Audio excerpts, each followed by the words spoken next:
বদনামি করো না, তাকে হেয় প্রতিপন্ন করে কথা বলো না, এবং আহলাহু সে যেটা শিখছে সেটার বিরোধিতা করো না।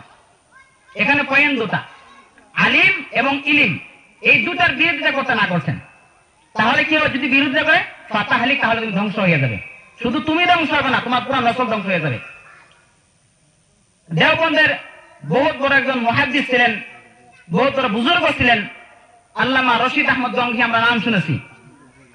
তিনি বলেছেন, যদি কোনো ব্যক্তি ইলিম এবং আলিমের বিরোধিতা করে, তাকে হেয় প্রতিপন্ন করে কথা বলে, তার পিছনে লেগে, তাহলে তার 14 সিঁড়ির মধ্যে কোনদিন আলিম জন্ম হবে না। সে 14 সিঁড়ির মধ্যে কোনদিন আলিম বানাইতে পারবে না। এবং সে ব্যক্তি যখন মারা যাবে, তার চেহারাটা পশ্চিম দিকে দেওয়ার পরে, মাটি দেওয়ার পরে, তার চেহারা আল্লাহ তাআলা আপনা আপনি খুব দিয়ে ঘুরাইয়া দেয়। বলি নাউযুবিল্লাহ।